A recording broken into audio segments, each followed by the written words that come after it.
Neo skin ఇక్కడ అన్ని రకాల స్కిన్, హెయిర్ మరియు లేజర్ ట్రీట్మెంట్ లభిస్తాయి. మీ అపాయింట్మెంట్ కోసం వెంటనే కాల్ చేయండి. మనతో పాటు మాజీ ఆర్మీ అధికారి కల్నల్ వివి రావు గారు ఉన్నారు. నమస్తే సార్. నమస్తే. ఇరాన్ దెబ్బతినిందా లేదా అమెరికా చేసినటువంటి దాడులకి ప్రతీకారం తీర్చుకునే క్రమంలో ఇరాన్ చుట్టుపక్కల మిత్ర దేశాలు అన్నింటినీ కూడా ఒక భయోత్పాతం సృష్టించింది అనేటువంటి అభిప్రాయం వచ్చింది. సో పైచేయి ఎవరిది ఈ 24 రోజుల యుద్ధం తర్వాత? మీరు అన్న ప్రశ్నకి చాలా చిక్కైన ఆన్సర్. ఇందులో అందరికంటే బాగుపడింది చైనా.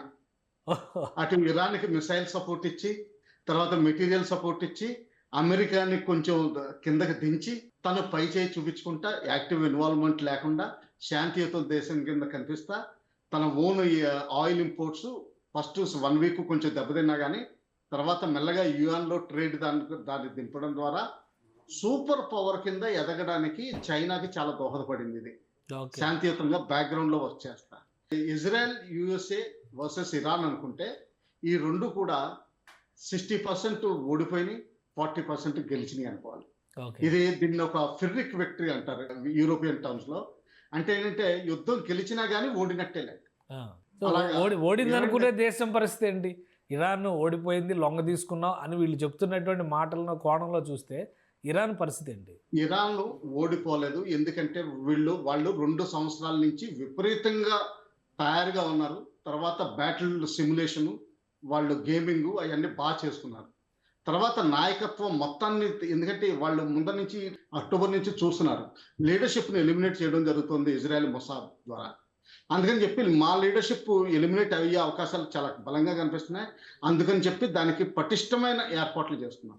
సో లీడర్షిప్ ఎప్పుడు ఎక్కడ పోలేదు. అలాగే ఐఆర్జిసి కూడా పటిష్టంగా ఉంది.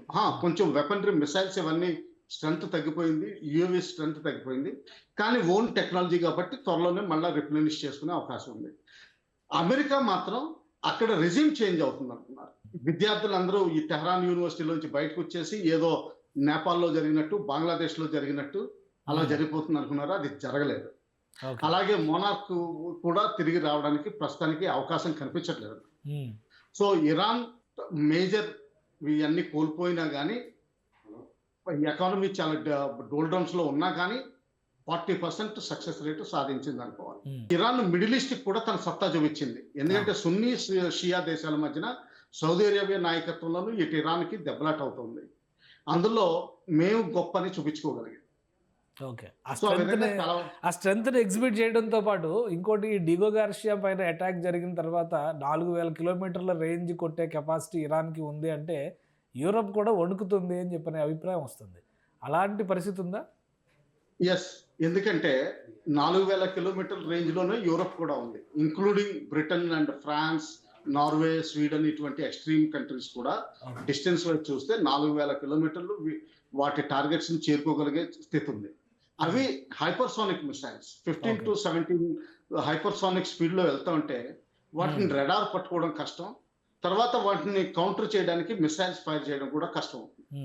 ఇరానియన్స్ కూడా చైనీస్ హెల్ప్ తోటి విపరీతంగా వార్ని స్టడీ చేస్తున్నారు. ఎక్కడ గ్యాప్స్ ఉన్నాయి, ఎక్కడ టైం గ్యాప్స్ ఉన్నాయి, అంటే కేవలం మిసైల్స్ వీటికే కాదు, ఎక్కడ మధ్యలో గ్యాప్ మనం ఎక్కడైనా వెతుక్కోగలమా అన్నది కూడా చాలా సక్సెస్ఫుల్ గా చేస్తున్నారు. యాక్చువల్గా ఇందులో చైనా ఇన్వాల్వ్మెంట్ చాలా విపరీతంగా ఉంది. పైకి ఎక్కడికి కనిపించట్లేదు, కానీ చైనా మాత్రం ఈ యుద్ధంలో చాలా వరకు నేర్చుకుంది కొత్త పాఠాలు.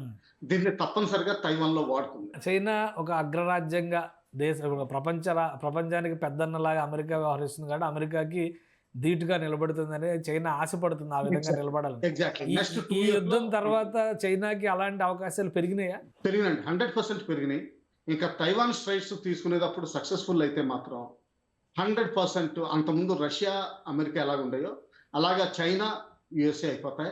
రష్యా తన శక్తి ఉంటుంది, ఇండియా కూడా తన శక్తి ఉంటుంది, కానీ అమెరికా చైనా అంత పవర్ఫుల్ కాకపోవచ్చు. సెకండరీ రోల్లో ఉండే అవకాశాలు ప్రస్తుతానికి కనిపిస్తుంది. చెప్పండి సార్, ఓవరాల్గా హార్మోజ్ని ఓపెన్ చేయడానికి ఇప్పుడు ఇందాక కూడా ఇన్ఫర్మేషన్ వచ్చింది, $17 వరకు తగ్గింది క్రూడ్ ఆయిల్కి సంబంధించి ఒక బ్యారెల్ ధర అంటున్నారు. హార్మోజ్ని ఓపెన్ చేయడానికి లైన్ క్లియర్ అవుతుందా? ఈ 5 రోజుల ఉపశమనం తర్వాత అన్ని దేశాల షిప్లు కూడా రాకపోకలకు అవకాశం ఉంటుందా? కనిపించట్లేదండి. ఎందుకంటే ఇప్పటి వరకు హార్మోజ్ స్ట్రైట్ అన్నది ఫ్రీ ఛానల్. అంటే ఏంటంటే షిప్స్ లోపలికి వెళ్ళొచ్చు, తిరిగి రావచ్చు. ఎక్కడ టోల్ ట్యాక్స్ అటువంటిది పేమెంట్ లేదు. ఓకే. ఇరాన్ మాత్రం టోల్ ట్యాక్స్ ఇంట్రడ్యూస్ చేసింది. మధ్యలో కొన్ని షిప్లు దాదాపు $2 పర్ బ్యారెల్, అంటే 2 మిలియన్ల బ్యారెల్ డాలర్లు కూడా టోల్ ట్యాక్స్ కట్టినట్టు రిపోర్ట్ వస్తుంది.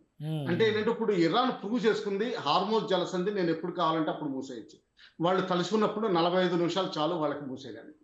ఓకే. ఈ విధంగా అమెరికా దీన్ని కౌంటర్ చేయకుండా యుద్ధం క్లోజ్ చేస్తే అమెరికా మొత్తం ఓడిపోయినట్టే లెక్క. సో ఇప్పుడు ఎలా వయా మీడియాకి తీసుకొస్తారన్నది చాలా ఇంట్రెస్టింగ్ గా ఉంటుంది, చూద్దాం. ఇంకోటి ఇండియన్ ఓషన్, హిందూ మహాసముద్రం పైన ఆధిపత్యం ఎవరిది అనే ప్రశ్నను కూడా కొత్తగా ఈ యుద్ధం లేవనెత్తింది అనేటువంటి చర్చ నడుస్తుంది. అలాంటి పరిస్థితి ఎగ్జాక్ట్లీ ఇప్పటి వరకు అమెరికా డిగో గార్షియా కంట్రోల్ తో నుండి తన 5th ఫ్లీట్ బహ్రెయిన్ లో పెట్టుకుని, ఇంకో ఫ్లీట్ సౌత్ చైనా సీలో పెట్టుకుని ఇండియన్ ఓషన్ కి డామినేటింగ్ ఫోర్స్ కింద ఉండేది. దాన్ని కౌంటర్ చేయడానికి మధ్యలో చైనా చాలా ప్రయత్నాలు చేస్తూనే ఉంది. అయితే ఇండియా కూడా లాస్ట్ 21 ఇయర్స్ నుంచి కూడా ఐఓఆర్ ఆర్క్ అని పెట్టి ఇటువంటి పెట్టి చాలా వరకు విఫలమైంది, అంటే ఇండియన్ ఓషన్ డామినేషన్ లో. ఇప్పుడు మనం కూడా తిరిగి పునరాలోచన చేయాల్సి ఉంది. ఎందుకంటే మాల్దీవ్స్ లో మనం ఒక బేస్ ఏర్పరచుకున్నాం, కానీ ఆ Maldives base Diego Garcia base కి సరిపోదు.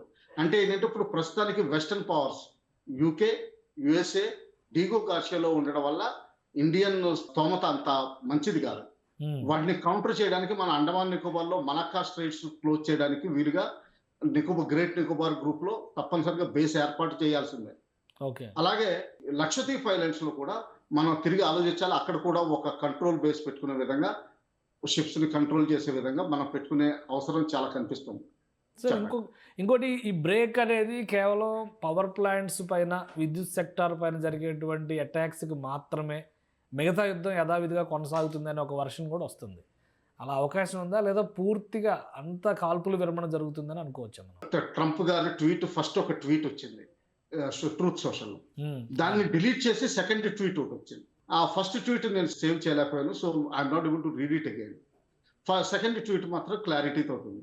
సెకండ్ ట్వీట్ ప్రకారం దానిలో బిట్వీన్ ద లైన్స్ చదివితే కేవలం ఎనర్జీ సెక్టర్ మీద నేను అటాక్ చేయను, 48 గంటల తర్వాత చేస్తానన్నదే.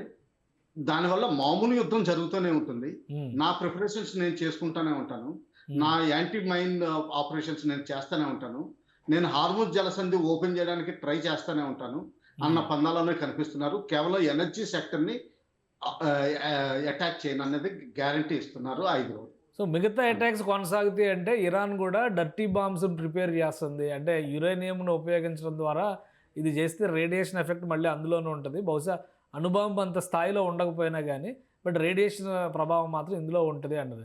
ఇరాన్ కూడా ఆప్షన్ ఉంటుంది కదా మరి. నెక్స్ట్ ఒకవేళ మిగతా ఫైరింగ్ ఉండదండి, జనరల్ గా ఉండదు ఇటువంటి. ఎందుకంటే అది డర్టీ బాంబ్ అన్నది చిన్న బాంబ్, అంటే పెద్దగా డ్యామేజ్ కనిపించకపోయినా కానీ దాని వరల్డ్ వైడ్ ఇంపాక్ట్, కండమ్నేషన్ విపరీతంగా వస్తుంది.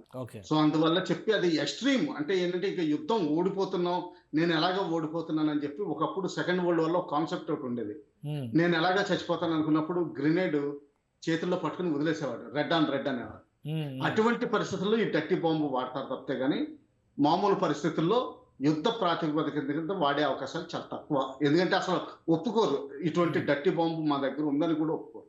అంటే ప్రస్తుతానికి కొంత ప్రశాంతత ఉండొచ్చు, ఇరాన్ కూడా కొంత రిలీఫ్ ఉండొచ్చు. ఎందుకంటే పవర్ సెక్టార్ దెబ్బతింటే మిగతా అన్ని కూడా కుంటుపడేటువంటి అవకాశం ఉంటుంది. అంతేగాని పూర్తి స్థాయి విరమణ కింద చూస్తానికి అవకాశం లేదు ఇది. ఎగ్జాక్ట్లీ. ఈ మధ్యలో అమెరికాకి క్యూబా దొరికింది. లాస్ట్ 2 వీక్స్ క్యూబాలో పవర్ సప్లై లేదు, ఎందుకంటే అక్కడ డీజిల్ ఆగిపోయింది. ఓకే, చూద్దామని. Right sir, thank you sir విశ్లేషణ అందించినందుకు. ఇది అమెరికా చేసినటువంటి విరమణ ప్రకటన, కేవలం ఈ 5 రోజుల బ్రేక్ ప్రకటన కేవలం విద్యుత్ సెక్టార్ పైన జరిగేటువంటి దాడులకి మినహాయింపు మాత్రమే అని చెప్పని ఒక క్లారిటీ ఇస్తున్నారు. రాబోయేటువంటి రోజుల్లో ఈ యుద్ధం ఎన్ని మలుపులు తిరుగుతుంది, ముఖ్యంగా డర్టీ బాంబు ప్రకటనలు, డర్టీ బాంబుకు సంబంధించినటువంటి అంశాలు ప్రపంచం మొత్తాన్ని కలవరపరుస్తున్నాయి. కానీ ఈ బ్రేక్ వలన మాత్రం కొంతవరకు క్రూడ్ ఆయిల్ సప్లైకి ఆటంకం ఉండకపోవచ్చు అనేటువంటి ఆశ చిగురిస్తుంది. ఇది స్పెషల్ డిస్కషన్. Keep watching.